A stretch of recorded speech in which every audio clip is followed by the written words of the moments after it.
ഈശോ മിശിഹായ്ക്ക് സ്തുതിയായിരിക്കട്ടെ. ക്രിസ്തുവിൽ എത്രയും സ്നേഹം നിറഞ്ഞവരെ, വിശുദ്ധ യോഹന്നാന്റെ സുവിശേഷം 8-ാം അധ്യായം 1 മുതൽ 11 വരെയുള്ള വാക്കുകളാണ് നാം ഇന്ന് ധ്യാന വിഷയമാക്കുന്നത്. പിടിക്കപ്പെട്ട വ്യഭിചാരിണിയുടെ സംഭവമാണ് നാം ഇന്ന് വായിക്കുക. നമുക്കറിയാം, ഈ വചനം വായിച്ച് തുടങ്ങുമ്പോൾ തന്നെ വളരെ വ്യക്തമായിട്ട് അതിൽ പറഞ്ഞു വയ്ക്കുന്നുണ്ട്, യേശുവിൽ കുറ്റമാരോപിക്കാൻ വേണ്ടി ഫരിസേയർ അവളെ അവൻ്റെ അടുക്കൽ കൊണ്ടുവന്നുവെന്ന്. അതിനാൽ ഈ വചനത്തിൻ്റെ ചില വസ്തുതകളിലേക്ക് ആദ്യമേ തന്നെ നമുക്കൊന്ന് കണ്ണോടിച്ച് നോക്കാം. ഒന്നാമതായി ഇപ്രകാരമാണ് പറഞ്ഞു വയ്ക്കുക: ഒരാൾ വ്യഭിചാരത്തിന് പിടിക്കപ്പെട്ടാൽ അയാളെ വധശിക്ഷയ്ക്ക് അർഹനാക്കണം എന്നാണ് മോശയുടെ നിയമം അനുസരിച്ച് പറഞ്ഞിട്ടുള്ളത്. അതിൻ പ്രകാരമാണ് ഫരിസേയർ യേശുവിൻ്റെ അടുത്തേക്ക് ഈ വ്യഭിചാരിണിയെ കൊണ്ടുവരുന്നത്. അങ്ങനെയെങ്കിൽ അവിടെയും ചില പ്രശ്നങ്ങളുണ്ട്. എന്നാൽ യേശു ആ കല്ലെറിയലിനെ സപ്പോർട്ട് ചെയ്താൽ അത് റോമാ സാമ്രാജ്യത്തിൻ്റെ നിയമങ്ങൾക്കെതിരായിട്ട് മാറും. എന്നാൽ പിടിക്കപ്പെട്ട വ്യഭിചാരിണിയെ അല്ലെങ്കിൽ വ്യഭിചാരണത്തിന് പിടിക്കപ്പെട്ട ഒരു വ്യക്തിയെ വധശിക്ഷയ്ക്ക് വിധിക്കാൻ പാടില്ല എന്ന് റോമാ സാമ്രാജ്യത്തിൻ്റെ നിയമങ്ങൾ പറഞ്ഞു വയ്ക്കുന്നു. അതിനാൽ യേശു മോശയുടെ നിയമത്തിന് പ്രാധാന്യം കൊടുത്താൽ റോമാ സാമ്രാജ്യത്തിൻ്റെ നിയമങ്ങൾക്കെതിരായിട്ട് മാറുകയും തുടർന്ന് അവനിൽ കുറ്റമാരോപിച്ച് അവനെ ശിക്ഷയ്ക്ക് വിധിക്കാൻ വേണ്ടി അവർ തയ്യാറാകുകയും ചെയ്യും. അതോടൊപ്പം തന്നെ മറ്റൊരു വസ്തുതയും അതിനോട് ചേർത്ത് വെക്കേണ്ടതുണ്ട്. മോശയുടെ നിയമത്തെ യേശു സപ്പോർട്ട് ചെയ്യുകയാണെങ്കിൽ അതിനു മുൻപ് കർത്താവ് പറഞ്ഞു വെച്ച ആ വാക്യത്തിന് അവൻ്റെ വാക്കുകൾ തന്നെ അവനെതിരായി മാറുമെന്ന് ഫരിസേയർക്കറിയാം. എന്നാൽ ഞാൻ വന്നിരിക്കുന്നത് നീതിമാന്മാരെ വിളിക്കാനല്ല, പാപികളെയും ചുങ്കക്കാരെയും വിളിക്കുവാനാണെന്നുള്ള അവൻ്റെ വാക്കുകൾ അവനെതിരെ ഉപയോഗിക്കാനും അപ്രകാരം അവൻ യഥാർത്ഥ ക്രിസ്തുവല്ല, ഒരു വ്യാജ പ്രവാചകനായ അല്ലെങ്കിൽ വ്യാജമായ ക്രിസ്തുവാണെന്ന് തെളിയിക്കുവാൻ അവർക്ക് സാധിക്കുകയും ചെയ്യുന്ന ഒരവസരമായി അത് മാറുന്നു. ഇനിയും ഒരു വസ്തുത കൂടി മാറി നിൽക്കുന്നുണ്ട്. നിയമാവർത്തന പുസ്തകം 22-ാം അധ്യായം 22-ാം വാക്യത്തിൽ ഇപ്രകാരമാണ് പറഞ്ഞു വയ്ക്കുക: വ്യഭിചാരത്തിന് പിടിക്കപ്പെടുന്ന സ്ത്രീയും പുരുഷനും വധശിക്ഷയ്ക്ക് അർഹരാക്കപ്പെടണമെന്നാണ്. എന്നാൽ ഇവിടെ യഥാർത്ഥത്തിൽ പിടിക്കപ്പെടുന്നത് വ്യഭിചാരിണി മാത്രമാണ്, അതായത് ഒരു സ്ത്രീ മാത്രമാണ്. ഒരു സ്ത്രീയോടൊപ്പം പുരുഷനെയും എന്തുകൊണ്ട് അവർ പിടിക്കുന്നില്ല എന്നൊരു ചോദ്യം നിലനിൽക്കുന്നുണ്ട്. അതിനർത്ഥം അവർ മുൻകൂട്ടി തീരുമാനിച്ചിറക്കിയ ഒരു കാര്യമായിരിക്കണം എന്ന് ചില വ്യാഖ്യാതാക്കൾ ഇതിനെ വ്യാഖ്യാനിക്കുന്നുണ്ട്. മൂന്നാമതായി പറഞ്ഞു വെക്കപ്പെടുന്ന ഒരു വസ്തുത, അവളെ നടുഭാഗത്തേക്ക് നീക്കി നിർത്തി എന്നാണ് അവർ പറഞ്ഞു വെക്കുക. അതിനാൽ എല്ലാവരാലും അവളെ അപമാനിതയാക്കണം എന്ന ഒരു ചിന്തയും വിചാരവും ഫരിസേയർക്ക് ഉണ്ടായിരുന്നു എന്ന് മനസ്സിലാക്കാം. എന്നാൽ യേശു നിയമവശങ്ങളിലേക്ക് പ്രാധാന്യം കൊടുക്കാതെ ധാർമ്മിക മൂല്യങ്ങൾക്ക് പ്രാധാന്യം കൊടുത്തുകൊണ്ട് ഇപ്രകാരമാണ് തന്നിൽ കുറ്റമാരോപിക്കാൻ വന്നവർക്ക് മറുപടി പറയുക: നിങ്ങളിൽ പാപമില്ലാത്തവർ ആദ്യം അവളെ കല്ലെറിയട്ടെ. സ്നേഹം നിറഞ്ഞവരെ, പലപ്പോഴും മറ്റുള്ളവരെ വിധിക്കുവാൻ വേണ്ടി വളരെ താല്പര്യമുള്ളവരാണ് നാം ഓരോരുത്തരും. അതിനാൽ മറ്റുള്ളവരെ വിധിക്കുന്ന ആ മനോഭാവത്തെ മാറ്റിയെടുക്കുവാൻ വേണ്ടി നമുക്ക് പരിശ്രമിക്കാം. എന്തുകൊണ്ടാണ് ഒരാൾ മറ്റൊരാളെ വിധിക്കുവാൻ കാരണമാകുന്നത്? കർമ്മല മലകയറ്റം ഒരിരുണ്ട രാത്രി എന്ന തൻ്റെ പുസ്തകത്തിൽ കുരിശിൻ്റെ വിശുദ്ധ യോഹന്നാൻ ഇപ്രകാരം ചേർത്ത് വയ്ക്കുന്നുണ്ട്: തൻ്റെ അറിവിനും ജ്ഞാനത്തിനും അതീതമായി മറ്റൊരാൾ പ്രവർത്തിക്കുകയും അതോടൊപ്പം തന്നെ മറ്റൊരാളുടെ പ്രവൃത്തി തനിക്ക് സ്വീകാര്യമല്ലാതായി മാറുകയും ചെയ്യുമ്പോഴാണ് അയാൾ വിധികർത്താവാകുന്നത്.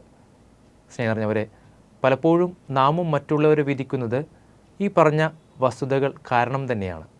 അതെ, നമുക്കതീതമായി, നമ്മുടെ ജ്ഞാനത്തിനും അറിവിനും അതീതമായി ഒരാൾ പ്രവർത്തിക്കുമ്പോൾ, നമുക്കൊരാളെ സ്വീകരിക്കാനാവാതെ വരുമ്പോൾ യഥാർത്ഥത്തിൽ നാമും വിധികർത്താവായി മാറുകയാണ്. കഴിഞ്ഞ ദിവസം കണ്ട ഒരു വീഡിയോ വളരെ മനോഹരമായി തോന്നി. ഇപ്രകാരമാണ്: പ്രൊഫസർ ക്ലാസ് എടുക്കുകയാണ് കുട്ടികൾക്ക് വേണ്ടി. അപ്പോൾ അവരിൽ നിന്നും 2 പേരെ തിരഞ്ഞെടുത്ത് തൻ്റെ മേശയുടെ 2 വശങ്ങളിലായി അവരെ നിർത്തുകയാണ്. അവരുടെ മധ്യേ ഒരു കറുത്ത ബോൾ വെച്ചിട്ട് അവരോട് തിരിഞ്ഞു നിൽക്കാൻ ആവശ്യപ്പെടുന്നു. ഒരാൾ വെളുത്ത മനുഷ്യനും ഒരാൾ കറുത്ത മനുഷ്യനുമാണ്. 2 പേരോടും അല്പ നിമിഷങ്ങൾക്ക് ശേഷം ആ ബോളിനെ നോക്കിയിട്ട് അതിൻ്റെ കളർ എന്തെന്ന് പറയുവാൻ വേണ്ടി ആവശ്യപ്പെടുകയാണ്. ഒരാൾ പറയുന്നു ഒരു വശത്ത് നിന്ന് നോക്കിയിട്ട് അതിൻ്റെ നിറം വെള്ളയാണെന്ന്. മറ്റേയാൾ മറ്റു വശത്ത് നിന്ന് നോക്കിയിട്ട് പറയുന്നു അതിൻ്റെ നിറം കറുപ്പാണെന്ന്.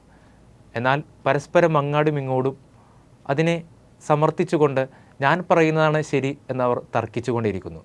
ഉടനെ തന്നെ പ്രൊഫസർ അവരോട് 2 പേരോടും തിരിഞ്ഞു നിൽക്കാൻ വീണ്ടും ആവശ്യപ്പെട്ടു.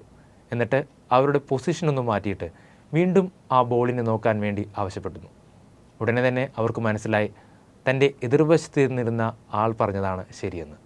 എന്നിട്ട് ആ പ്രൊഫസർ ഇപ്രകാരമാണ് കൂട്ടിച്ചേർക്കുക: പലപ്പോഴും നമ്മുടെ മനോവിചാരങ്ങൾക്ക് വേണ്ടി നമ്മെ തന്നെ ജയിക്കുവാൻ വേണ്ടി നാം വാശി പിടിക്കുന്നത് കൊണ്ടാണ് ചില കാര്യങ്ങളൊക്കെ നാം മനസ്സിലാക്കാനാവാതെ പോകുന്നത്. എന്നിട്ട് അദ്ദേഹം ഇപ്രകാരം കൂട്ടിച്ചേർക്കുന്നു: acceptance is the best thing that you can ever achieve in your life. സ്വീകരിക്കാനുള്ള നല്ല മനോഭാവമാണ് നമ്മുടെ ജീവിതത്തിൽ നാം ചേർത്ത് വെക്കേണ്ട ഒരു കാര്യം. സ്നേഹം നിറഞ്ഞവരെ, ഇന്നത്തെ സുവിശേഷം എടുത്തു നോക്കുമ്പോൾ യഥാർത്ഥത്തിൽ ഫരിസേർ വിട്ടുപോകുന്ന ഒരു കാര്യം ഇത് തന്നെയാണ്. ഈ ഒരാഴ്ചക്കാലം മുഴുവനും ഈശോ അവരോട് ഓരോ കാര്യങ്ങൾ പറഞ്ഞ് മനസ്സിലാക്കാൻ ശ്രമിക്കുന്നുണ്ട്. ഉപമകൾ വഴിയും തൻ്റേതായ ദൗത്യത്തിൻ്റെ അർത്ഥവും വ്യാപ്തിയുമെല്ലാം പറഞ്ഞ് മനസ്സിലാക്കാൻ ശ്രമിക്കുമ്പോൾ ഫരിസേർ ഒരിക്കലും സ്വീകർത്താക്കളായിട്ടല്ല, മറിച്ച് വിധികർത്താക്കളായിട്ടാണ് മാറുന്നത്. ഒരു പക്ഷേ വിധികർത്താവിന് പകരം സ്വീകർത്താക്കളായി മാറിയിരുന്നെങ്കിൽ ചുങ്കക്കാരേക്കാളും പാപികളെക്കാളും മുൻപിൽ കർത്താവിൻ്റെ വിരുന്നിൽ പങ്കെടുക്കുവാൻ അവർക്ക് സാധിക്കുമായിരുന്നു എന്നെനിക്ക് പലപ്പോഴും തോന്നിയിട്ടുണ്ട്. ഓർക്കുക, ഓരോ ഫരിസേയൻ്റെ മനോഭാവവും നമ്മുടെ മുൻപിലുള്ള സാധ്യതകളാണ്. നമ്മളൊപ്പമുള്ള സഹോദരനെ സ്വീകരിക്കാതെ അവനെ വിധിക്കുവാൻ വേണ്ടി നാം ഇറങ്ങിത്തിരിക്കുമ്പോൾ യഥാർത്ഥത്തിൽ നമുക്ക് വേണ്ടി സങ്കടപ്പെടുന്ന ഒരു കർത്താവ് നമ്മുടെ കൂടെയുണ്ടെന്ന് മറന്നു പോകരുത്. സ്നേഹം നിറഞ്ഞവരെ, വിധികർത്താക്കളായിട്ടല്ല നാം മാറേണ്ടത്, സ്വീകർത്താക്കളായിട്ട് മാറുവാൻ വേണ്ടി നമുക്ക് പരിശ്രമിക്കാം. ഇന്നത്തെ സുവിശേഷത്തിൻ്റെ അവസാന ഭാഗത്തിലേക്ക് കടക്കുമ്പോൾ സ്ത്രീ പശ്ചാത്തപിക്കുന്നുണ്ടോ ഇല്ലയോ എന്ന് സുവിശേഷകൻ പറഞ്ഞു വയ്ക്കുന്നില്ല. പക്ഷെ കർത്താവ് അവളോട് പറഞ്ഞു വയ്ക്കുന്നൊരു വാക്യം ഇപ്രകാരമാണ്: ഞാനും നിന്നെ വിധിക്കുന്നില്ല, സമാധാനത്തിൽ പോയിക്കൊള്ളുക. അതെ, എല്ലാം അറിയുന്ന കർത്താവ് നിന്നെ വിധിക്കുവാനല്ല ആവശ്യപ്പെടുന്നത്, മറിച്ച് നിൻ്റെ പാപങ്ങൾക്കനുസരിച്ച് നിന്നെ ചേർത്ത് പിടിക്കുവാനുള്ള നല്ല മനോഭാവമാണ് അവൾ നമ്മോട് കാണിക്കുന്നത്. അങ്ങനെയെങ്കിൽ എന്തുകൊണ്ടാണ് ഈ ഒരു മനോഭാവം മറ്റുള്ളവരുടെ മേലും നമുക്കും കാണിച്ചു കൊടുക്കാനാവാത്തത്? വീട്ടിൽ പ്രശ്നങ്ങളുണ്ടായേക്കാം, നമ്മുടെ ദാമ്പത്യ ജീവിതത്തിൽ ഇടർച്ചകളുണ്ടായേക്കാം, മക്കളുമായിട്ടുള്ള ബന്ധത്തിൽ വിള്ളലുകളുണ്ടായേക്കാം.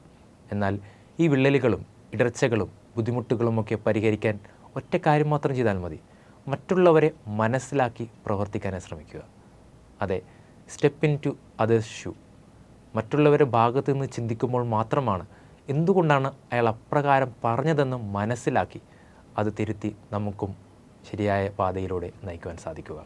അങ്ങനെയാകുമ്പോൾ നഷ്ടപ്പെട്ടു പോയ ചില കാര്യങ്ങളൊക്കെ വീണ്ടും തിരിച്ചെടുക്കുവാനും വേണ്ടി നമുക്ക് സാധിച്ചേക്കാം. കഴിഞ്ഞ ദിവസം കണ്ട ഡ്രാഗൺ എന്ന് പറയുന്ന മനോഹരമായ ചിത്രത്തിൻ്റെ അവസാന ഭാഗത്ത് ഇപ്രകാരം കൂട്ടുകാരി നായകനോട് ചോദിക്കുന്നുണ്ട്: you may not have a second chance in your life. അപ്പോൾ നായകൻ നായികയോട് പറയുന്ന ഇപ്രകാരമാണ്: രണ്ടാമത് എനിക്കൊരവസരം കിട്ടിയില്ല എങ്കിലും ഇനിയുള്ള ഓരോ നിമിഷവും എനിക്ക് ഓരോ പുതിയ ചാൻസുകളാണ്. അതുമതി എൻ്റെ ജീവിതം മുന്നോട്ട് കൊണ്ടുപോകാൻ. സ്നേഹം നിറഞ്ഞവരെ, ഇനിയും നമുക്ക് സമയം വൈകിട്ടില്ല. നമ്മുടെ ജീവിതത്തിൻ്റെ അവസാന നാളുകൾ സന്തോഷം നിറഞ്ഞതായി മാറ്റണമെങ്കിൽ നമുക്കും സ്വീകർത്താക്കളായിട്ട് മാറാം. നോമ്പ് കാലഘട്ടത്തിൻ്റെ 5ാമത്തെ ഞായറാഴ്ചയിലേക്ക് നാം പ്രവേശിക്കുമ്പോൾ ഈ ഒരാഴ്ചക്കാലം മുഴുവനും മറ്റുള്ളവരെ സ്വീകരിക്കുന്ന വ്യക്തികളായിട്ട് മാറാനായി പരിശ്രമിക്കാം. വിധികർത്താക്കളാകാതെ സ്വീകർത്താക്കളായി മാറാൻ നമുക്കും പരിശ്രമിക്കാം. ദൈവം നമ്മെ സമൃദ്ധമായി അനുഗ്രഹിക്കട്ടെ. ആമേൻ.